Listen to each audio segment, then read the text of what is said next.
నువ్వు ఇప్పుడు ఈ సరుకుని ఏ కంపెనీకి తీసుకెళ్తున్నావన్నా? చమక్లాలని ఆయిల్ డెలివరీ ఇవ్వమన్నాడు మేడం, ఆ కంపెనీకే పోతున్నా. సార్ సార్ ఒకసారి ఇలా రండి. వస్తున్నా.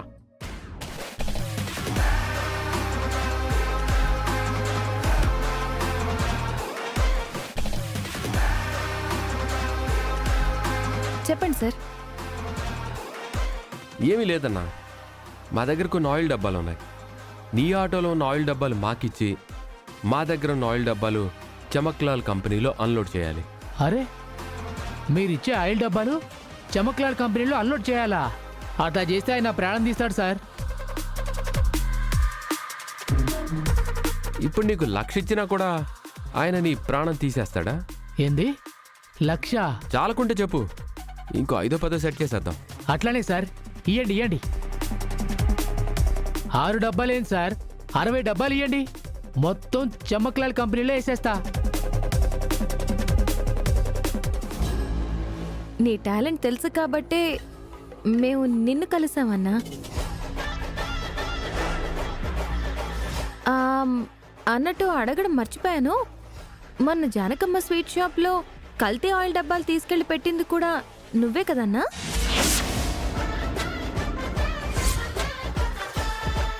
ఆ విషయం మీకెలా తెలుసు మేడం? అదే ఇంతకు ముందు చేసిన వాళ్లే మాకు చెప్పారన్నా, అంతే. ఓహ్, గాసార్ చెప్పిండా? కొన్ని డబ్బులు ఇచ్చిండు, 25,000. ఆ డబ్బాల్ని ఈ డబ్బాల్లో మిక్స్ చేసి జానకిరామయ్య కంపెనీలో ఏమన్నాడు, అంతే. మొత్తం మిక్స్ చేసి గోడవలు వేసేసిన.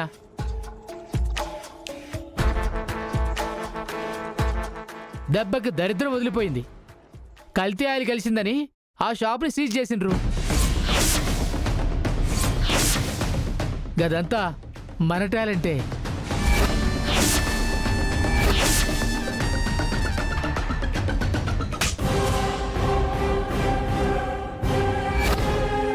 ఏంది మేడం గట్ల కొట్టిండ్రు? ఎరా వెదవా, కక్కుర్తి పడి ఇలాంటి పని చేస్తావా? నీలాంటి వాడిని ఏం చేసిన పాపం లేదురా. నీ సంగతి ఊరికి వదలకూడదు, మైత్రి. చావగొట్టాలి. Sir sir sir, please sir, కొట్టకండి సార్, కొట్టకండి సార్. చచ్చిపోరా, వీడ విరగడైపోతుంది నిన్ను. సార్ కొట్టకండి సార్, సార్ కొట్టకండి సార్. ఉత్తమ్ గారు ఆగండి, నా మాట వినండి. డబ్బులకి కక్కుర్తి పడి గడ్డి తినే నీలాంటి వాళ్ళు ఉండబట్టే సొసైటీలో అవినీతి పరులు బాగా పెరిగిపోతున్నారా. ఒక్కసారి జైలుకి పంపిస్తే గాని నీకు బుద్ధి రాదు. అమ్మో అమ్మో మేడం, వద్దు మేడం, వద్దు మేడం. పిల్లలు గలవాడిని, బుద్ధి తక్కువ తప్పు చేశాను, నన్ను క్షమించండి మేడం. సార్ సార్, అమ్మా కావాలంటే కాలు పట్టుకుంటా. అమ్మా అమ్మా please sir, sir please sir, వదిలేండి సార్. సార్ సార్, మీరు ఏం చెప్పినా చేస్తాను సార్. ఏంటి, ఏం చెప్పినా చేస్తావా? అవును మేడం. సరే, ఇప్పుడు మాకు చెప్పిందే మా స్వీట్ షాప్ దగ్గరకు వచ్చి మీడియా ముందు, పోలీసుల ముందు చెప్తావా? ఒప్పుకుంటాను మేడం, ఒప్పుకుంటాను సార్. నిజమేనా? సార్ సార్, అమ్మ తోడు సార్, నిజంగా ఒప్పుకుంటాను సార్. పోతారా?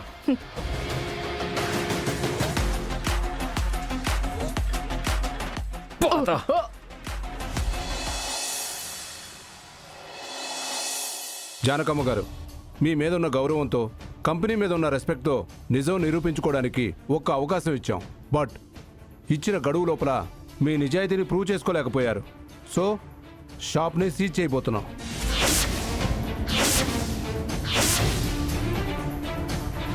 ఎస్ఐ గారు, ఒక అరగంట టైం ఇవ్వండి. నా మనవడు మనవరాలు వస్తారు, నిజమేంటో నిరూపిస్తారు. ఒక్క అరగంట టైం ఇవ్వండి ప్లీజ్ ఎస్ఐ సారీ గారు. మేడం, ఇప్పటికే మాకు చాలా ఆలస్యమైంది. పైనుంచి మాకు ప్రెజర్స్ వస్తున్నాయి. పైగా మీకున్న పలుకుబడితో పోలీసులు నోరు నొక్కేస్తున్నారని, మా మీద యాక్షన్ తీసుకోవట్లేదని మీడియా వాళ్ళు విమర్శిస్తున్నారు. ఇప్పుడు సీజ్ చేయకపోతే వాళ్ళు అన్న మాటలే నిజం అవుతాయి. యాక్షన్ తీసుకోక తప్పదు. ఎస్ఐ గారు, కావాలంటే మీ కమిషనర్తో నేను మాట్లాడతాను. ఒక్క అరగంట ఆగండి sir, please sir. Please SI గారు. ఆల్రెడీ కమిషనర్ గారు ఆర్డర్ వేస్తేనే వచ్చాం. మీరు ఆయనతో మాట్లాడినా ఎలాంటి ఉపయోగం లేదు. ప్లీజ్ మీరందరూ బయటికి నడవండి. లేదు లేదు, మా షాప్ సీజ్ చేయడానికి వీల్లేదు. వీల్లేదు. ఎస్ఐ గారు ప్లీజ్ సీజ్ చేయనివ్వను. ఉత్తమ్ మైథిలి వచ్చేంత వరకు ఎవరు ఇక్కడి నుంచి కదలకండి. ఎలా సీజ్ చేస్తారో నేను చూస్తాను. మీరు ఇలా మొండికేస్తే మేము సీరియస్గా రియాక్ట్ అవ్వాల్సి వస్తుంది. పరిస్థితి అంత దూరం రానివ్వకండి. ఏంటి సార్, బెదిరిస్తున్నారా? మాదేమైనా అల్లాటప్పా కంపెనీ అనుకుంటున్నారా? సీజ్ చేసి చూడండి. ఒకసారి ఏం జరుగుతుందో మీకే తెలుస్తుంది. ఏంటి మేడం, పోలీసులకే వార్నింగ్ ఇస్తున్నారా? మేము తలుచుకుంటే ఏమవుతుందో తెలుసా? మీ అందరినీ బయటికి నెట్టేయగలం. సరే, బయటికి నెట్టండి. ఆ తర్వాత ఏం జరుగుతుందో మేము చూస్తాం.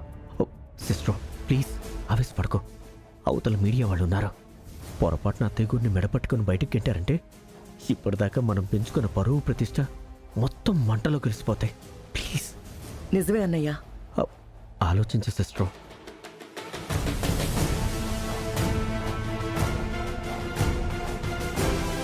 ఓ ఓకే ఫైన్. ఒక్క నిమిషం ఆగండి.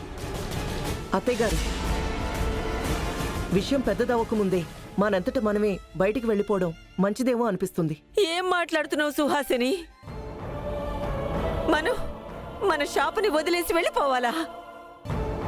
ఏమంటున్నావు సుహాసిని? అసలు అది నేనెలా భరించను? మనం బయటికి వెళ్ళిన మరుక్షణమే నా షాప్ సీజ్ అయిన విషయం అందరికీ తెలిసిపోతుంది.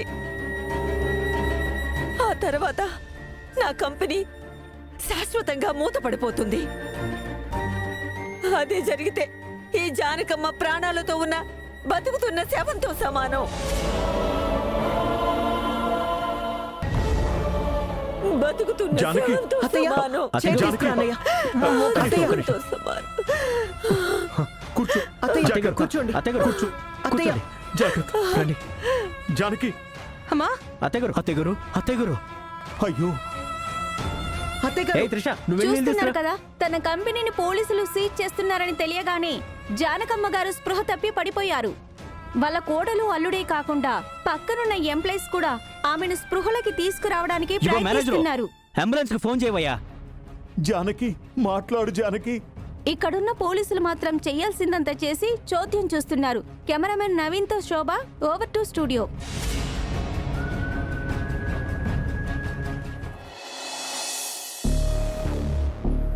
ఇప్పటిదాకా అందిన తాజా సమాచారం ప్రకారం జానకరామయ్య స్వీట్ షాప్ ఉన్నత ప్రొపరేటర్ అయినటువంటి జానకమ్మ గారు కళ్ళు తిరిగి పడిపోయారు.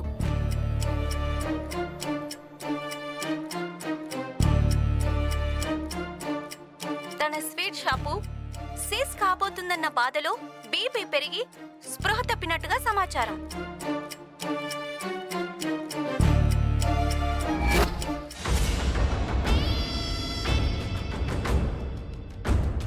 తమ కొడుకు కోడలు సాక్ష్యం కోసం వెళ్లారని, వాళ్ళు తిరిగి రాగానే తమ నిజాయితీని నిరూపించుకుంటామని జానకమ్మ గారి కోడలు సుహాసిని గారు మీడియాకి తెలియజేశారు. వాళ్లు రాని పక్షంలో స్వీట్ షాప్ ఖచ్చితంగా సీజ్ చేస్తామని పోలీసులు తమదైన శైలిలో సమాధానం ఇచ్చారు.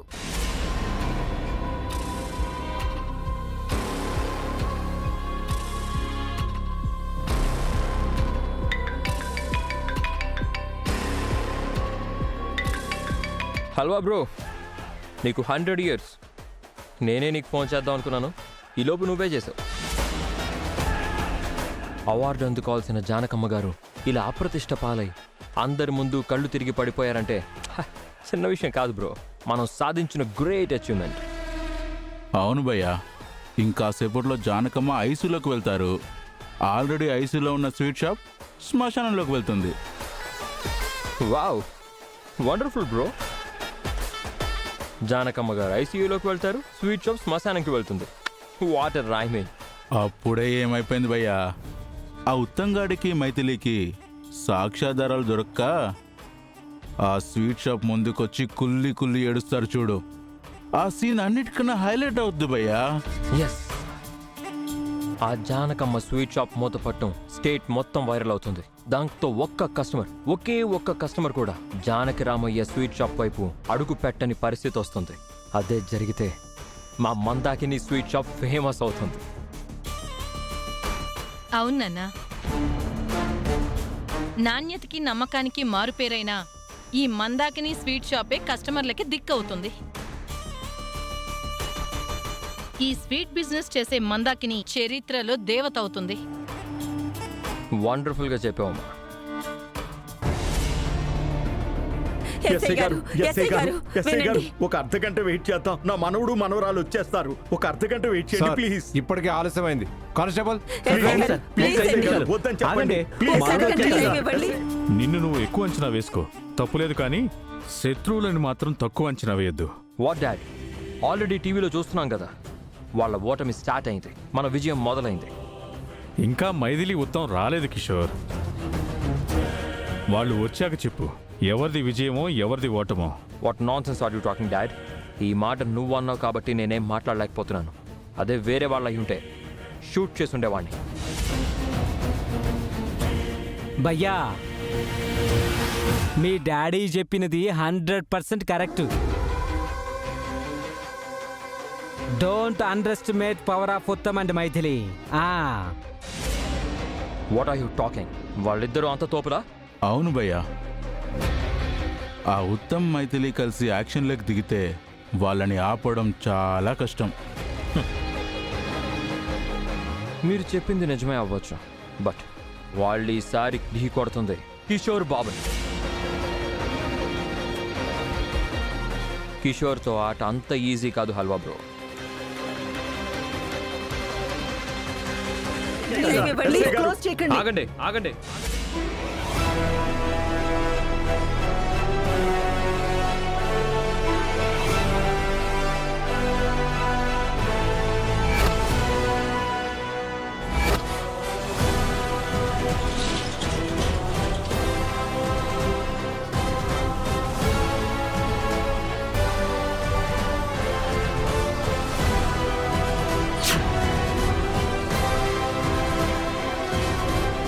Breaking news. Janaki Ramayya sweet shop ని చేరుకున్న ఉత్తమైన మైథిలి.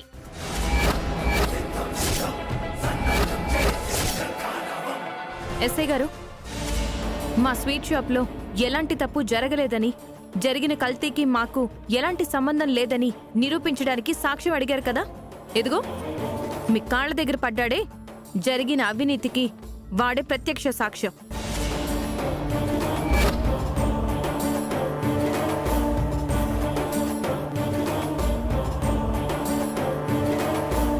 సాక్ష్యం మాత్రమే కాదు, జరిగిన నేరంలో భాగస్వామి కూడా.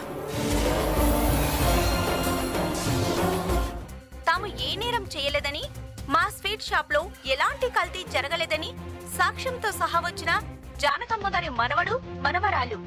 ఇక వివరాల్లోకి వెళ్తే,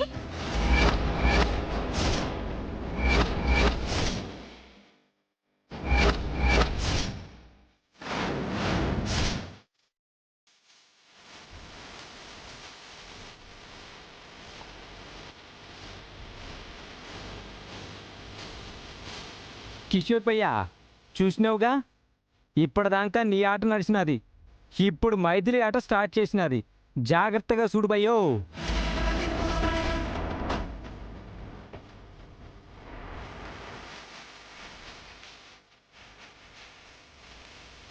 మీరు అడగదలుచుకున్న ప్రతి ప్రశ్నకి వాడి దగ్గర సమాధానం ఉంది. వాడిని అడిగి తెలుసుకోండి. హేయ్, లేరా, లే. ఆవిడ చెప్పింది నిజమేనా? చెప్పు. జరిగిన దాంట్లో నీ హ్యాండ్ ఉందా? చెప్పు. సార్, అంటే సార్ అది ఏంటో అది? చెప్పు.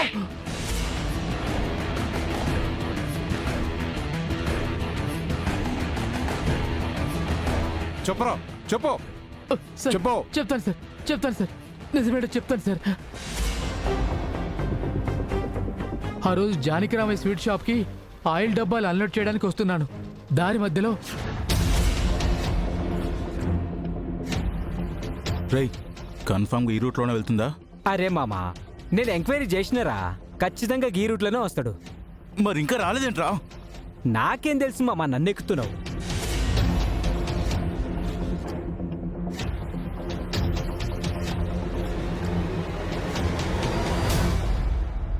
మామా అదిగో వస్తుంది చూడు.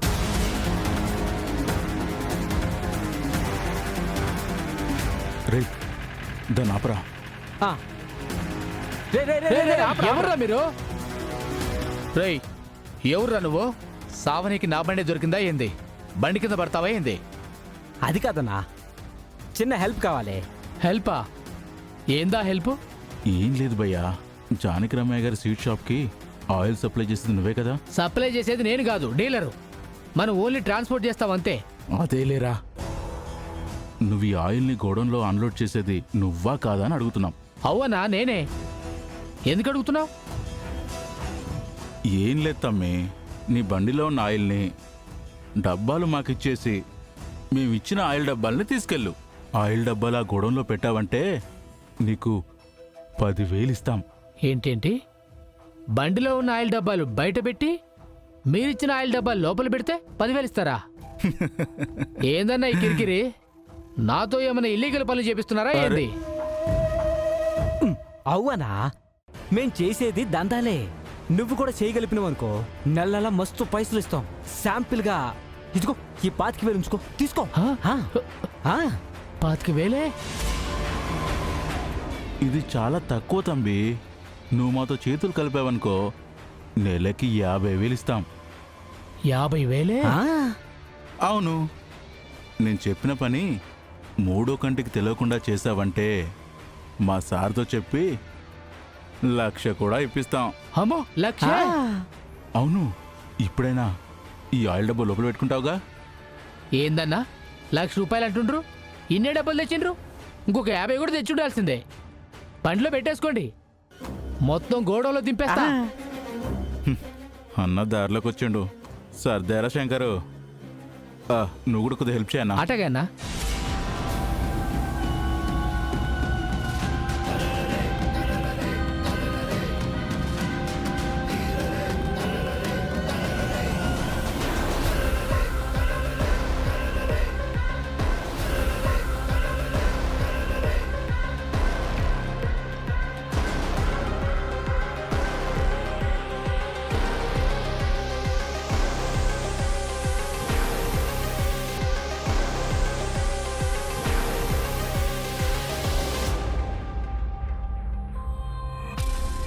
అన్నా, నువ్వు చెప్పినట్టే ఇవన్నీ గోడలో దింపేస్తా.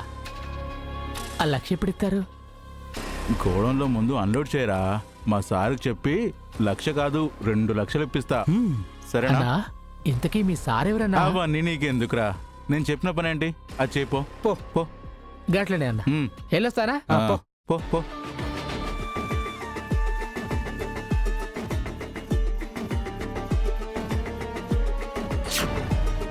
అది సార్ జరిగింది.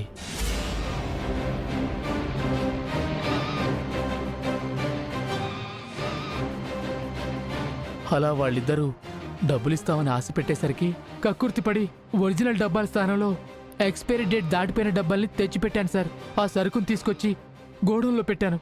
నన్ను క్షమించండి సార్. ఏట్రా నిన్ను క్షమించేది? డబ్బు కక్కుర్తిపడి నువ్వు చేసిన పని వల్ల మా కంపెనీకి ఎంత చెడ్డ పేరు వచ్చినాదో తెలిసేటి. నిన్ను నిలువునా చీల్చినా పాపం లేదురా. అన్నయ్య చూస్తావేంటి, చంపేవాణ్ణి. ప్లీజ్ ప్లీజ్ ఆగండి, ఆవేశపడకండి. ఇప్పటిదాకా అటు పోలీసులు ఇటు ప్రజలు నేరం మన వల్లే జరిగిందని, మన నిర్లక్ష్యం వల్లే జరిగిందని అపోహపడ్డారు. కానీ అతను చెప్పిన నిజం వల్ల ఆ అపోహ తొలగిపోయింది. నిజమైన నేరస్తులు ఎవరో తెలిశారు. అది చాలు మనకి. రేయ్, నీతో ఆ పని చేయించిన వాళ్ళ వివరాలు చెప్పరా. నాకేం తెలియదు సార్. ఏట్రా, వాళ్ళెవరో కూడా తెలీదా నీకు? తెలియదు సార్. వాళ్ళ పేరు కూడా తెలీదురా? తెలియదు సార్. నీ అబ్బా, ఊరు పేరు తెలియనోడు డబ్బులిస్తానంటే కక్కుర్తి పడిపోయి దేశం మొత్తం తెలిసిన మా స్వీట్ షాప్ కి ద్రోహం చేస్తావా నిన్ను? చూడబోతే వీడు తింగర వెదవలా ఉన్నాడు. స్టేషన్కి తీసుకెళ్ళి అన్ని నిజాలు అక్కడ రాబడతాను. సారీ మేడం, జరిగిన నిజమేంటో తెలియక అనవసరంగా మిమ్మల్ని అపార్థం చేసుకున్నాను. ఏ నేరం చేయని మిమ్మల్ని నేరస్తులాగా చూసి ఈ షాప్ మూయించాలనుకున్నాం. జరిగిన దానికి మీడియా ముఖంగా క్షమాపణ చెప్తున్నాం. కానిస్టేబుల్స్ రండి. రా.